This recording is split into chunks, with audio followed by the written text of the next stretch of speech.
करके महाराज उनको भोजन प्रसाद पवाया और कहा, महात्मा जी आप आए हैं, मुझे कोई गुरु मंत्र दे जाओ।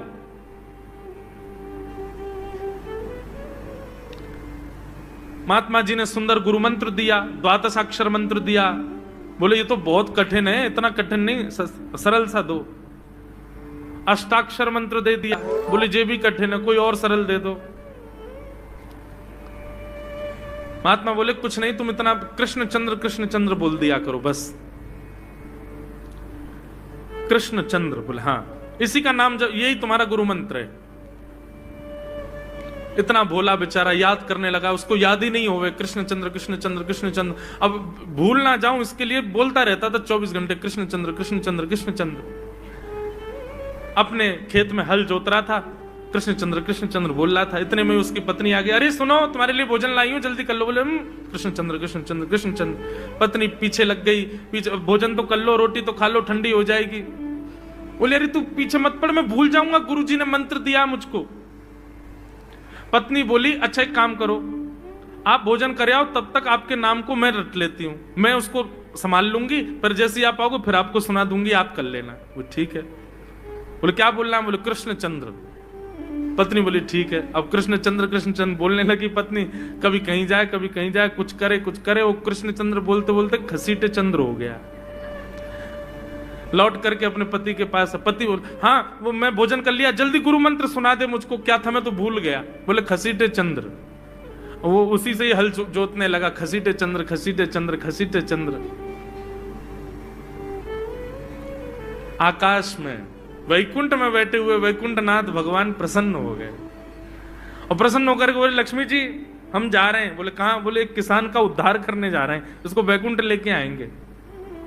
लक्ष्मी जी बोली आपका अशुद्ध नाम बोल रहा है वो, आपका अशुद्ध नाम उच्चारित कर रहा है वो, और आप कह रहे हो कि इसका कल्याण करूंगा मैं। ठाकुर जी बोले देखो, नाम भाव कुभाव अनख आलसहु, नाम जपत मंगल दिश। नाम कैसे भी जपे कोई दोष नहीं है, बस भाव मेरे प्रति होना चाहिए। वो नाम भले ही गलत जप रहा है, लेकिन उसके हृदय में तो मैं ही हूं ना। और एक बात बताऊं लक्ष्मी जी आपको। बोले क्या? बोले ये खसीटे चंद्र अशुद्ध नहीं है, मेरा नाम है ये भी। बोले क्यों?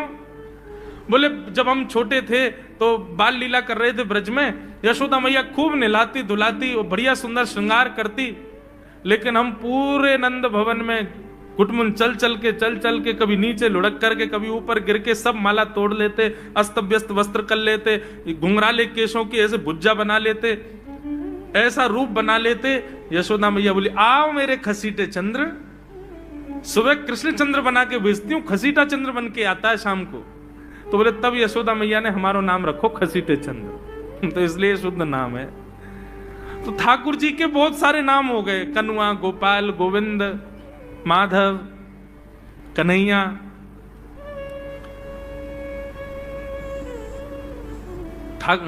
यशोदा जी का प्रिय नाम है कन्हैया। मैया लाल जी को इसी नाम से पुकारती है। ठाकुर जी अब धीरे धीरे 3.5 वर्ष के हो गए, और जैसे ही 3.5 वर्ष के भय महाराज, मानो जैसे उनके शरीर में स्प्रिंग एक्टिवेट हो गई हो। इतना ऊधम मचाते हैं, इतना ऊधम मचाते हैं, पूरी गोकुल की नाक में दम कर रखा ठाकुर जी ने। यशोदा मैया ने लाल जी को नूपुर पहना रखे। सवेरे जैसे ही ठाकुर जी उठते हैं, नूपुरों की आवाज आती है तो यशोदा मैया तुरंत रसोई घर से दौड़ के जाती है लाला के पास। लेकिन ठाकुर जी इतने चतुर हैं, यमुना तट पर जाते हैं और नूपुरों में बालू भर लाते हैं कि कल नूपुर आवाज नहीं करेंगे, सुबह उठ के हम घर से भाग जाएंगे कहीं और, मैया को पता ही ना चलेगी। ऐसा उदम मचा में श्री सुखदेव जी वर्णन कर रहे हैं, श्रृंग्यग्निडम शशि जल द्विज कंटकेभ्य क्रीड़ा परावति चलौ स्वसुतौ निषेधुं गुह्यानि कर्तुमपि यत्र न तज्जनयो गुह्यान् सेकात आपतुरलं मनसो।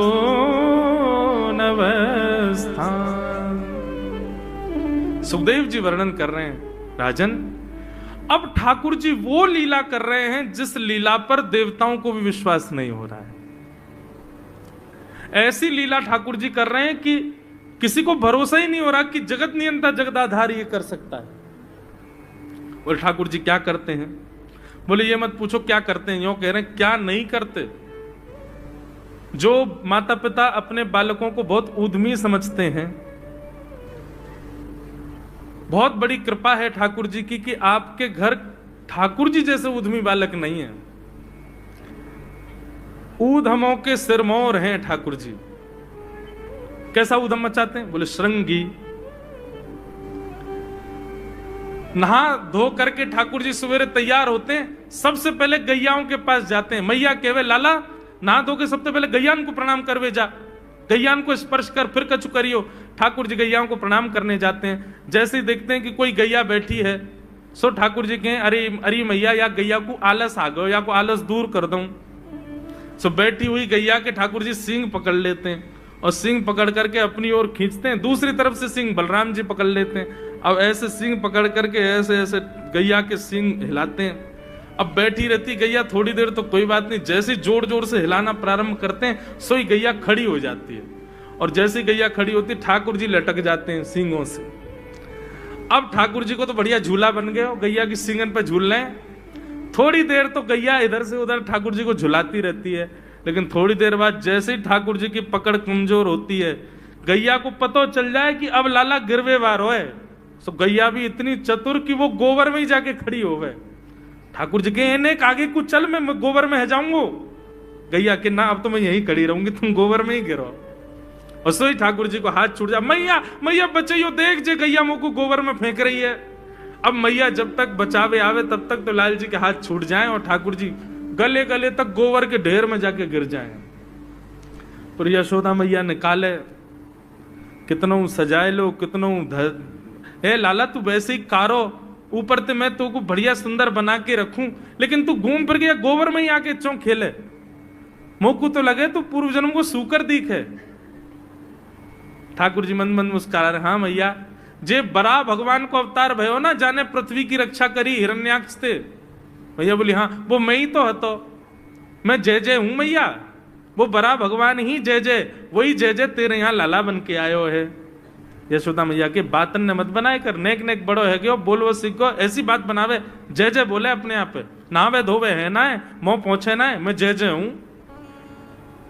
ऐसी मधुर लीला ठाकुर जी कर रहे हैं। आकाश में 33 कोटि देवता ये लीला देख करके अपने नेत्रों पर विश्वास नहीं कर रहे। ऐसे मधुर ठाकुर जी। श्रृंगी अग्नि द्यमष्टि। एक दिन नंद भवन में गैया ब्याह गई। जैसे ही गैया ब्याई, ठाकुर जी जैसे ही गैया ब्याती है ठाकुर जी वहीं खड़े हो जाते हैं। और बंधुओं शास्त्रों में आज्ञा है कि गाय जब ब्याह रही हो,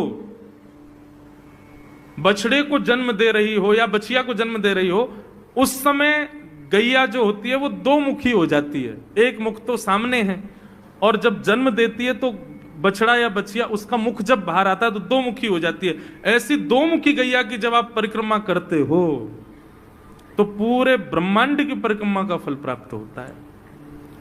तो ठाकुर जी का नियम है, नंद बाबा की उंगली पकड़ के खड़े रहे, जैसे ही गैया ब्यावे वारी हो तो वाकू सहलाते रहे, जैसे ही गैया ब्यावे वारी हो, जैसे ही बछड़ा बाहर आवे सोई ठाकुर जी वाकी परिक्रमा कर ले, परिक्रमा करके दंडवत प्रणाम करें, वाकू वाकी चरण रज को माथे से लगा में, और बछड़ा जन्म ले सो वाकू नवा में दुआ में वाकू अपने गरे से लगा में। एक दिन ठाकुर जी जोर जोर से रोने लगे। बछड़ा जैसे ही जन्म लियो बछड़ा ने, ठाकुर जी रोने लगे। नंद बाबा शांत करा में नहीं माने, बलराम जी ने शांत करायो नहीं माने। यशोदा मैया गोद में लेके बैठी, बोले लाला का भयो, तू रो क्यों रोए? बोले मैया मेरे संग बहुत बुरा भयो। यशोदा मैया बोली कहा भयो? बोले गैया के बछड़ा ने जन्म लियो। मैया बोली तो वाह बछड़ा को मैंने मुंह खोल कर देखो, वाह के सबरे दांत निकल आए। मेरे जन्म को 3 साल है गए, अभी तक 4 ही दांत निकले मैया, वो टूट जाए। दमष्टि रो रहे हैं अपने दांतन को, मेरे दांत चौना निकल रहे सबरे। बाप बछड़ा के जन्म लेती सबरे दांत आ गए, मेरे दांत क्यों नहीं आ रहे हैं? यशोदा मैया ऐसी मधुर बात सुनकर के लाल जी को हृदय से पर झूठी झूठी कहती, मैया कहती, लाला तू दूध ना पीवे ना, पूरे दिन मक्खन खावे, मक्खन चीकनो होवे, दांत निकरे चिकनो है कि सुई पेट में चलो जाए, तो दूध पिए कर। कबहू बढ़ेगी चोटी मैया मोरी, कबहू बढ़ेगी चोटी। कभी अपनी चोटी पकड़ के रोते, मैया मेरी चोटी क्यों ना भर रही? बलराम की चोटी देखो कैसी नागिन जैसी चोटी है वाकई, और मेरी चोटी कैसी है मैया, नेक सी पतरी सी। मैया बोले, लाला तू दूध ना पीवे, दूध ते चोटी बढ़े। बलराम में देखिए ऐसा जग भर के दूध पीवे। सो ठाकुर जी दूध को पात्र हाथ में ले में, अपनी चोटी खोल ले में, और फिर चोटी पकड़ करके दूध पी में, और दूध पीते पीते नापते रहे कितनी बड़ी भई कि ना भई अभी। ऐसी मधुर लीला ठाकुर जी करते हैं। ऐसी लीलाएं हैं ठाकुर जी की कि उन लीलाओं को सुनकर के जो ज्ञान के मार्ग को नहीं समझ पाते, जो वैराग्य के मार्ग को नहीं समझ पाते, जो ज्ञान और वैराग्य से ठाकुर जी को प्राप्त नहीं कर पाते, वो इन लीलाओं से ठाकुर जी के हो ही जाएंगे। ऐसी लीला है। और क्या करते हैं ठाकुर जी? बोले द्विजकंटकेभ्य। इतनी मधुर लीला है ठाकुर जी की। नंद भवन से सुबह सुबह निकल जाते हैं, और राह चलता कोई भी हो अपरिचित, यदि वो साधु है, यदि वो कोई वैष्णव है, यदि वो कोई भजनानंदी है, तो ठाकुर जी उसके पास चले जाते हैं, और पास जाके पता क्या बोलते हैं? अरे तुम यहां डोल रहे हो? बोलो भैया कौन हो तुम? अरे जी सब बाद में पूछियो, हम तो यूं कह रहे तुम यहां घूम रहे हो, नंद बाबा तुम्हारी मां बात देख रहे हैं, नंद बाबा तुम्हारा इंतजार कर रहे हैं। किसी से भी? बोले काय को कर रहे हैं भैया इंतजार? अरे आपके काजे यशोदा मैया ने 56 भोग बनाए हैं, और यशोदा मैया तो थाली सजा के बैठी है, आप घर जाओगे तब आपको प्रेम से प्रसाद पवाएंगे, फिर दक्षिणाओं देंगे। अरे जल्दी करो, देरी मत करो, जल्दी नंद भवन पहुंच जाओ। रोज 150 से 200 अपरिचित वैष्णव संत साधु नंद भवन आते हैं, और सब आकर के कहते हैं यशोदा मैया आप हमारी प्रतीक्षा कर रही थी, लाओ प्रसाद पवाओ। यशोदा मैया बोली, मैं कौन ने कही आपसे? बोले आपको लाला बोल रहा हूं कि यशोदा मैया तो ये कह रही। यशोदा मैया जैसे तैसे पवा देती, दक्षिणा देती, रात में लाला से कहती, चौरे लाला तू सबंते यों क्यों कह दे, मैं प्रतीक्षा कर रही।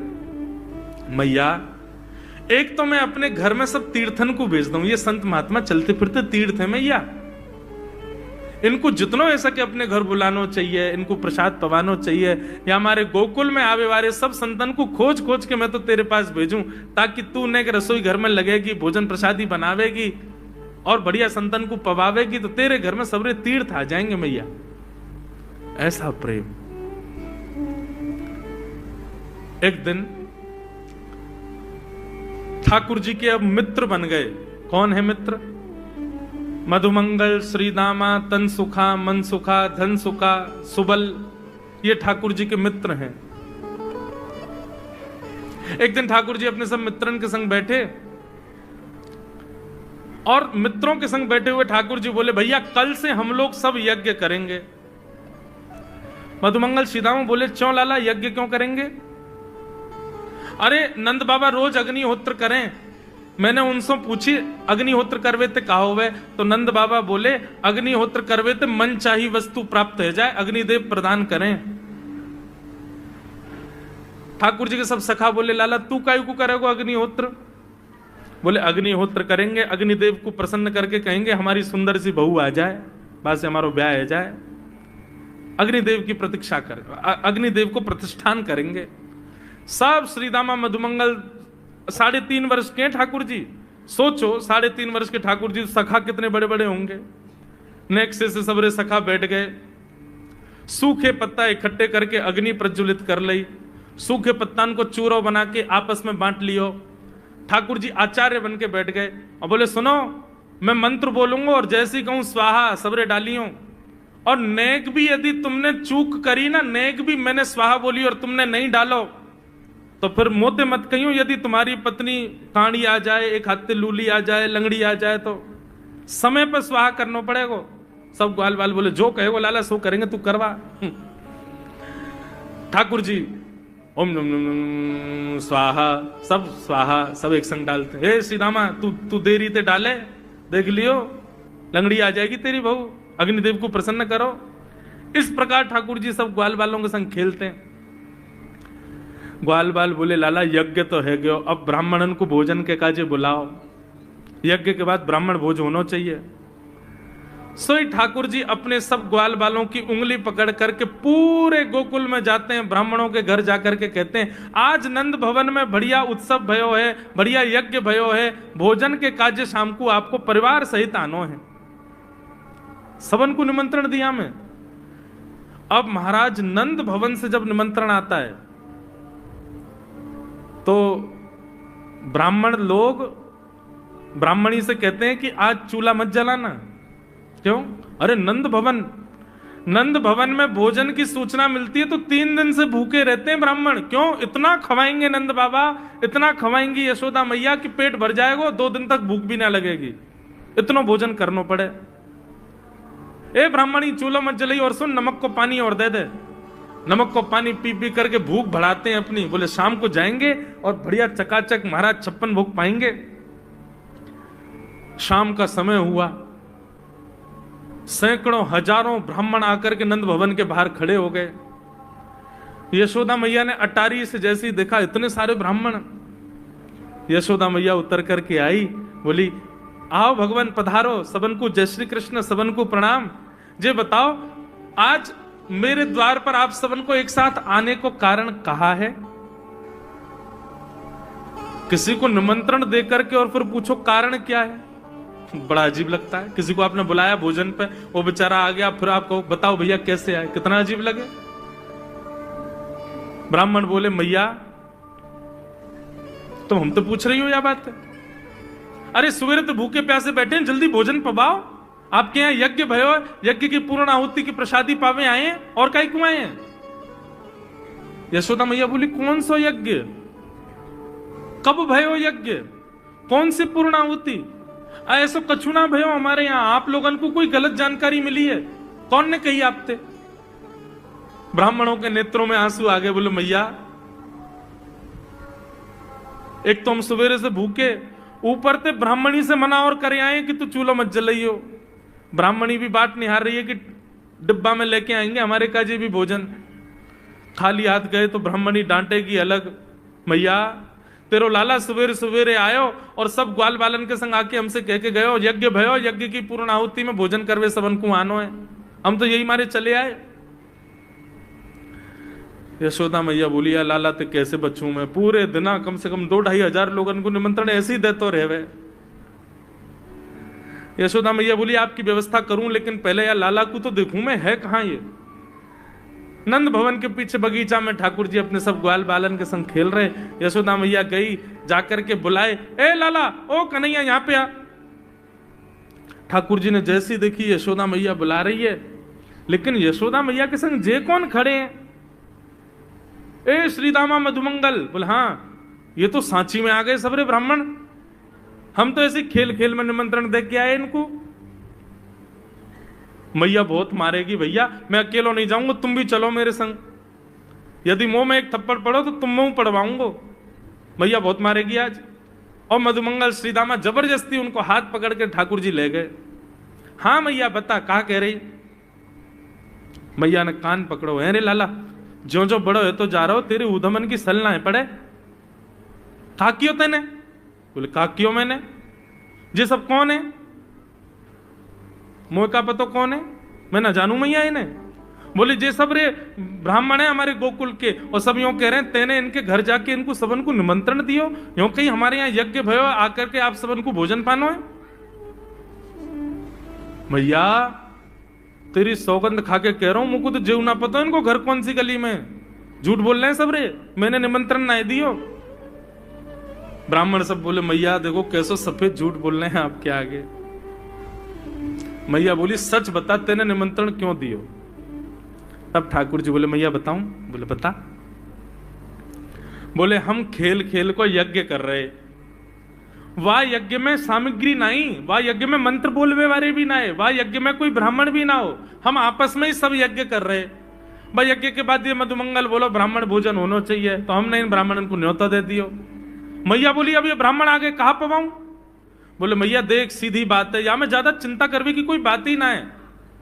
जब बिना मंत्र के, बिना ब्राह्मणन के, बिना यज्ञ सामग्री के हमारो यज्ञ है सके, तो ऐसे ये भी खाली खाली दोना लेके बोलते हैं हाँ भाई रसगुल्ला बहुत बढ़िया बनो है, ये देखो ओ हो मोहन थार तो बहुत ही बढ़िया बनी है, सब्जी तो पूरी कितनी बढ़िया लग रही है, खाली पत्तल लगा दे, खाली दोना लगा दे, और भाव से ये लोग भी पालेंगे है क्यों भोजन, भाव को यज्ञ भाव को भोजन। ब्राह्मणों को बंधुओं गुस्सा, ठाकुर जी की लीला पे किसी को क्रोध नहीं आता, सब हंस जाते। पर यशोदा मैया आधी रात में रसोई बनाती है, सब ब्राह्मणों को पवाती है, और इतना बनाती है कि उनके घर भिजवाती है। मैया बोले लाला इतना काम करावे, बोले मैया तू बैठी बैठी न मोटी है गई है, या हमारे मुंह को लगे तू पूरे दिन लगी रहकर रसोई में कछु कछु बनाती रहकर। ऐसी ठाकुर जी की मधुर लीला। बंधुओं, भगवान ने चोरी क्यों की? अभी तक चोरी शुरू नहीं हुई ठाकुर जी की। अब ये चोरी का प्रसंग कैसे प्रारंभ होता है? एक दिन ठाकुर जी अपने ग्वाल वालों के संग खेल रहे थे, तो ठाकुर जी ने ऐसे खेल खेल में श्रीदामा को धक्का दिया, श्रीदामा गिर गया, बहुत जोर से रोया। ठाकुर जी बोले अरे भैया शांत है जा, लग गई लग गई, अरे ठीक है अब शांत है जा, लेकिन श्रीदामा शांत नहीं हो गए। ठाकुर जी बोले तुम कैसे हो? गोकुल में रह में हम, गोकुल को मतलब है जहां हर घर में 1000 गैया, उसका नाम है गोकुल। इतनी गैयान को दूध घी दही सब हमारे घर में होवे, अरे खा पी के न बढ़िया अपनी शरीर को बनाओ, खेल खेल में लगती रहे, इतना रोवे को कहा मतलब है? तो श्रीदामा क्रोध में भर के बोला तू तो राजा को बेटा है लाला, तो को मक्खन खावे को मिले, घी खावे को मिले, दही पीवे को मिले, हम लोग तो बेचारे गरीब ब्रजवासी हैं, हम लोग जितना दूध घी दही बना में सब कंस के लोग ले जामे हमारे यहां से। कंस ने ब्रजवासीन के ऊपर कर लगा रखो है, टैक्स लगा रखो है, कहा कि प्रत्येक ब्रजवासी को इतनो मटका भर के घी दूध दही सब मथुरा भेजना पड़े, हम लोग घर में ना रख सकें, क्योंकि कंस के सिपाही जब आके हमारे घर की तलाशी करें, यदि इतने मटका हमारे घर को प्रसारित हैं, वहां से ज्यादा यदि हमारे घर में मिल गए तो मृत्यु दंड होगा हमारो। समझ रहे हैं बात? कंस ने पूरे ब्रजवासियों को कह रखा है कि हर घर में 4 मटकी से ज्यादा नहीं होनी चाहिए, उससे अधिक आने वाला दूध घी दही ये सब मथुरा भेजना है। और यहां हर ब्रजवासी के यहां 1000 गैया, और 1000 गैयाओं का जितना दूध घी दही होता है उसमें से 4 मटकी केवल घर में रहती हैं, बाकी सब मथुरा भेजना पड़ता है। या हमारे लाला हम लोगन को खावे पीवे को ना मिले, तू तो राजा को बेटा है, तेरे नंद बाबा तो गोकुल के राजा हैं, या हमारे तू को तो खूब छूट है, हम लोगन को छूट ना है। ठाकुर जी बोले ये बात है? बोले हाँ। ठाकुर जी बोले मेहनत करें हम, गैया को पाले हम, गैया को घास खवाएं हम, गैया की सेवा करें हम, और दूध पीवे को वो राक्षस कंस।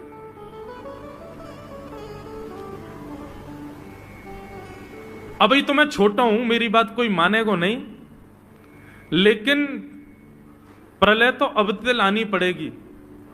और कैसे लाएंगे? बोले राजी राजी यदि मक्खन दूध दही नहीं मिल लो तो चोरी करके खाओ, हमारो ही मक्खन है, हमारो ही दूध है, हमारो ही दही है, लेकिन अभी हम बालक हैं, हम ज्यादा कछु बोलेंगे हमारी कोई बात मानेगो ना। लेकिन ये सद वस्तु को पात्र के हाथ में नहीं जानी चाहिए।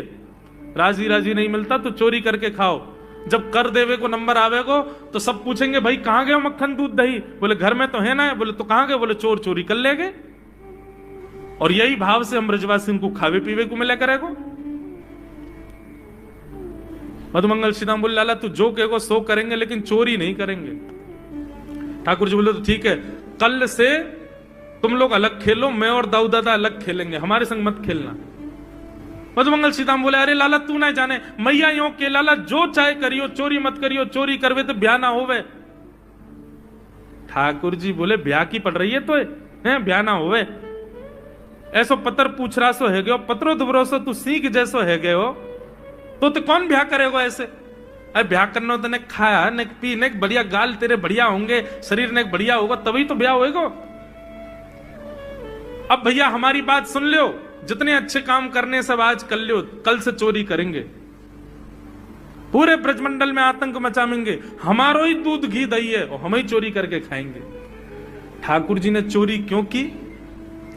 क्योंकि सारा गौरस बेवजह मथुरा भेजा जाता था और मथुरा से कंस पूरे भारत में वितरित करके खूब धन कमाता था। इस वजह से ब्रजवासी प्रताड़ित होते थे, क्योंकि गैया के लालन पालन में जितना खर्चा होगा सब करो ब्रजवासी। 4 मटका दही। अच्छा, प्राचीन जब ठाकुर जी पृथ्वी पर पधारे तब कोई व्यापार नहीं था, ब्रजवासियों पर एक ही व्यापार था, 2 व्यापार थे, या तो घी बेच के, दही बेच के, दूध बेच के धन कमाओ, या फिर खेती बाड़ी करके अनाज बेच करके धन कमाओ। वही तो व्यापार था। उसमें भी 4 मटके मिलते थे, 4 में से 3 को तो बेच देते थे, 1 में पूरा घर चलता था। यह हालत थी ब्रज की।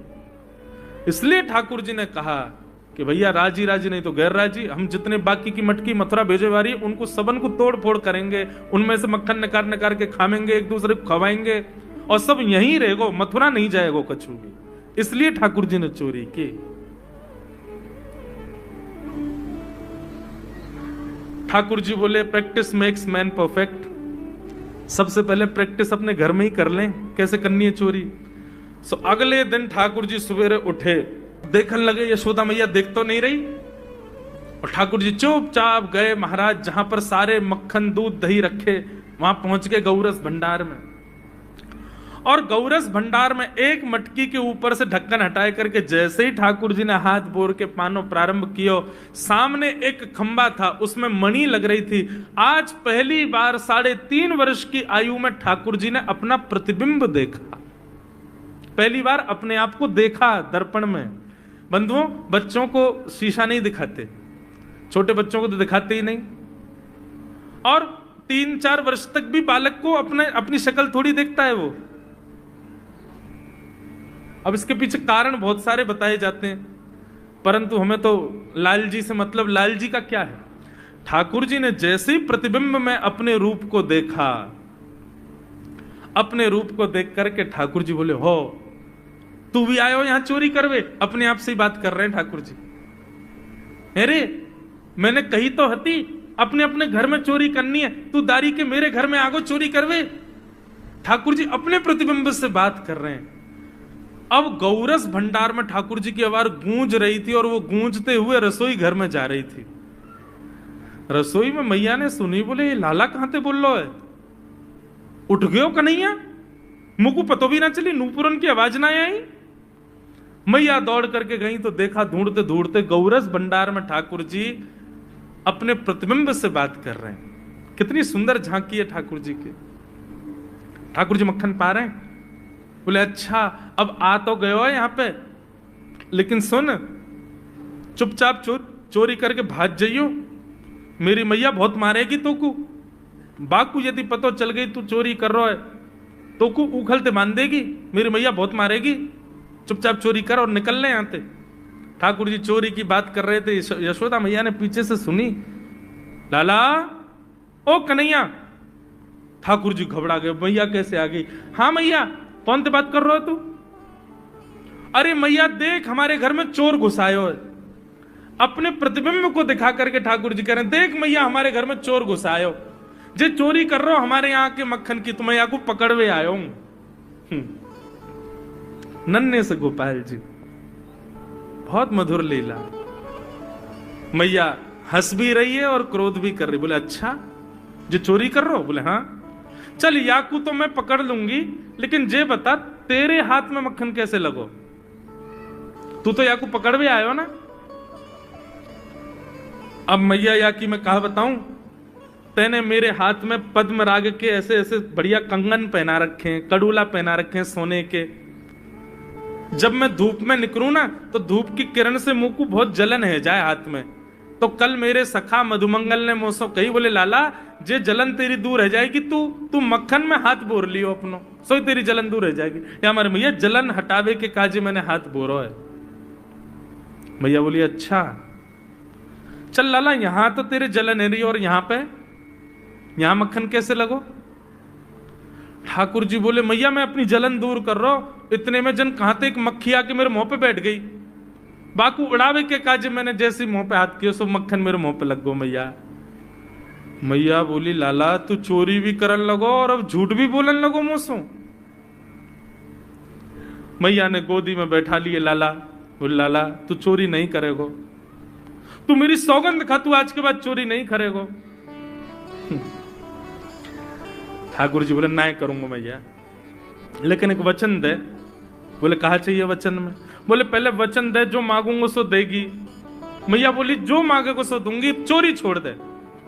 बोले सौ खाऊं पर घर ना जाऊं मैया, अब ना करूंगो चोरी। अब ना करूंगा मैया, पर सांची कह कब लावेगी मोकू तू दुल्हन गोरी। भैया मैं चोरी छोड़ दूंगा, आज तो ही बंद, पर यूं बता मेरा ब्याह कब करावेगी? मैया बोली लाला तू अभी नेक सो तो है, छोटो सो तो है, नेक बड़ो है, जा फिर तेरो ब्याह कर दूंगी। और ये ब्याह की तू कौन सिखावे तो को ब्याह की बात? बोले मैया ये श्रीदामा मुंह को भरतो रहे पूरे दिन, तू ब्याह कर ले, तेरी उम्र है गई, बुढ़ापा आ जाएगा। मैया बोली आप मधुमंगल है तो मैं बताऊंगी, है 3.5 बरस के छोरा तो कह रहा हूं बुढ़ापा आ जाएगा।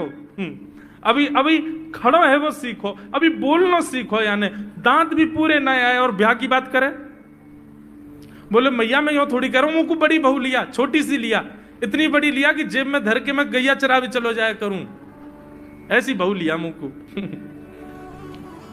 मैया बोली कैसी बहू चाहिए तो को बताइए ने, और तू जाने बहू कौन थे के?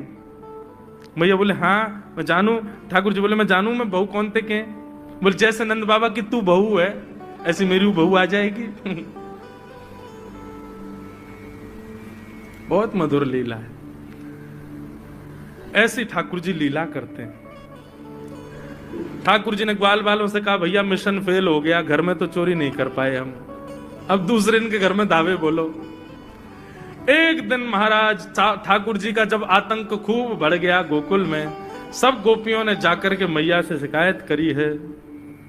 वत्सान मुंचन क्वचित समय क्रोश संजात हास, स्तेयं स्वाद्वद्धदिपयः कल्पितैस्तेययोगै, मरकान् भोक्षन् विवजति सचेन्नात्रिभाण्डं भिनत्ति, द्रव्यालाभे सग्रह कुपितो यात्युपक्रोशतो कान्। सब गोपियों ने जाकर के मैया से शिकायत करी। बोले मैया अपने लाला को संभाल लियो, नहीं तो कावदना हम देख लेंगी और फिर हमसे मत कहियो कि तेने मेरे लाला से यूं क्यों कही। मैया बोली कहा क्यों मेरे लाला ने? गोपी बोली ये बस सुन लो और यूं बताइयो कहा ना करे तुम्हारो लाला। देख वे मैं 3.5 बरस को है, बाकी पेट में इतनी बड़ी बड़ी दाढ़ी है बाकी, मतलब ओ नंद रानी तेरो लाला जबर भयोरी, मेरी मटकी उलट के पलट गयोरी, नंद रानी तेरो लाला जबर भयोरी। जबर मतलब अब सुगड़ है गयो है, नेक बलवान है गयो है, सब जानकारी है या कुछ छोटो बालक मत समझियो। गोपियों ने जाकर के अपनी अपनी दुख दर्द सुनाए मैया को। मैया बोली अरे भैया मेरे लाला को मक्खन की कोई कमी थोड़ी है, मेरे लाला को दूध की कोई कमी थोड़ी है, मेरो लाला चाहे तो मक्खन से नहावे, दूध में नहावे, इतना मक्खन दूध दही मेरे घर पे, तुम्हारे यहां क्यों चोरी करेगो? अरे कई बार बालकन को अपने घर को भोजन बढ़िया ना लगे, दूसरे के घर को बढ़िया लगे, अगर बार ने तुम्हारे यहाँ की नेकाद मक्खन खा लिया तो वहां इतना रो क्यों रही हो? मैया आपको अपनो लाला बहुत सीधो लगे ना, हम बताएं कहा करे तुम्हारो लाला?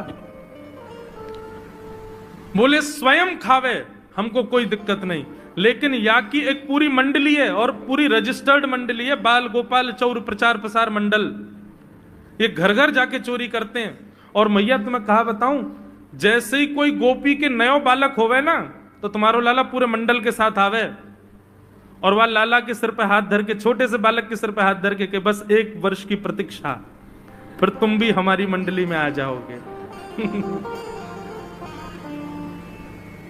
पूरे गोकुल में भय है तुम्हारे लाला को। बोले स्वयं खावे, ग्वाल बालन को खवावे। मैया यहां तक भी बात समझ में आवे, ग्वाल बालन को खवावे मरकान भूक्षण।